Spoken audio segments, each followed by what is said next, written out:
എന്റെ ഈ ശരീരം വെച്ചിട്ട് 20 കിലോമീറ്റർ നിർത്താണ്ട് ഓടിയാൽ അങ്ങനെ ഉണ്ടാവും. മാരത്തൺ ഓടാൻ വേണ്ടിയിട്ട് അതിനുള്ള സാധനങ്ങൾ മേടിക്കാൻ വേണ്ടിയിട്ട് പാലക്കാട് പോകണം ഞാനിപ്പോ. അപ്പോഴാണ് അറിഞ്ഞ് നമ്മുടെ പാലക്കാട് ഡെക്കാത്തലോണിൽ സമ്മർ കളക്ഷൻ വന്നിട്ടുണ്ടെന്ന്. അങ്ങനെ അവിടെ വണ്ടി നിർത്തി നേരെ ഡെക്കാത്തലോന്റെ ഉള്ളിൽ ചെന്നു. ഈ ഇൻസുലേറ്റഡ് ഫ്ലാസ്ക് കണ്ടോ? ഇതിൽ നല്ല തണുത്ത വെള്ളം എല്ലാം കൊണ്ടുപോയാൽ ആ ടെമ്പറേച്ചർ അങ്ങനെ മെയിൻറ്റെയിൻ ചെയ്യും. ചൂടുവെള്ളമോ തണുത്ത വെള്ളമോ എന്ത് വേണേലും കൊണ്ടുപോവാ. ആ ടെമ്പറേച്ചർ അങ്ങനെ തന്നെ മെയിൻറ്റെയിൻ ചെയ്യണ ഇൻസുലേറ്റഡ് വാട്ടർ ബോട്ടിൽ. അതുപോലെ തന്നെ സൂര്യനിൽ നിന്ന് രക്ഷപ്പെടാൻ വേണ്ടിയിട്ട് ആന്റി UV സൺഗ്ലാസസ് ഉണ്ട്. അതും പല പല സ്റ്റൈലിൽ പല പല കളറിൽ. നിങ്ങൾ ബൈക്കിൽ യാത്ര ചെയ്യണവരാണ് നിങ്ങൾക്ക് നിർബന്ധമായിട്ടും വേണ്ട ഒരു സാധനമാണ് ആന്റി UV സൺഗ്ലാസ്. പിന്നെ വെയിലത്ത് സൈക്ലിംഗ് ചെയ്യണവരാണെങ്കിൽ സ്വെറ്റ് ഫുള്ള് അബ്സോർവ് ചെയ്യാനുള്ള ലൈനേഴ്സ് ഉണ്ട്. പിന്നെ different varieties of riding helmet ഉണ്ട്. സമ്മറിൽ സൈക്ലിംഗ് ചെയ്യണവർക്ക് വേണ്ടിയിട്ട് നല്ലൊരു കളക്ഷൻ തന്നെ ഒരുക്കിയിട്ടുണ്ട്. പിന്നെ UV protected arm and hand sleeves ഉണ്ട്. അത് നല്ല അഫോർഡബിൾ പ്രൈസിൽ നല്ല ക്വാളിറ്റി ഉള്ള ഹാൻഡ് സ്ലീവ്സ് നിങ്ങൾക്ക് വേണ്ട ഡിഫറെന്റ് കളേഴ്സിൽ അവൈലബിൾ ആണ്. പിന്നെ ഈ സമ്മറിൽ മസ്റ്റ് ആയിട്ട് വേണ്ട ഒരു സാധനമാണ് ക്യാപ്സ്. സമ്മറിൽ യൂസ് ചെയ്യാൻ പറ്റിയ നല്ല അടിപൊളി ക്യാപ്സ് അവൈലബിൾ ആണ്. അത് മാത്രമല്ല ട്രക്കിങ്ങിന് മുമ്പ് ഇടാനുള്ള ക്യാപ്സും കിട്ടും.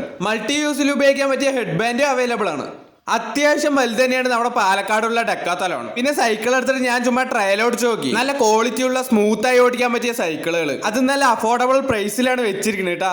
പിന്നെ സമ്മർ ക്യാമ്പ്സിനായിട്ടുള്ള വിവിധ സ്പോർട്സ് ഐറ്റംസിന്റെ പ്രൊഡക്റ്റ് നിങ്ങൾക്ക് ഇവിടെ നിന്ന് കിട്ടുന്നതായിരിക്കും. അങ്ങനെ ഞങ്ങൾ മാരത്തോൺ ഓടാൻ വേണ്ടിയിട്ടുള്ള സാധനങ്ങളൊക്കെ മേടിച്ചിട്ട് പിന്നെ മെല്ലെ അവിടെ നിന്ന് ഇറങ്ങി.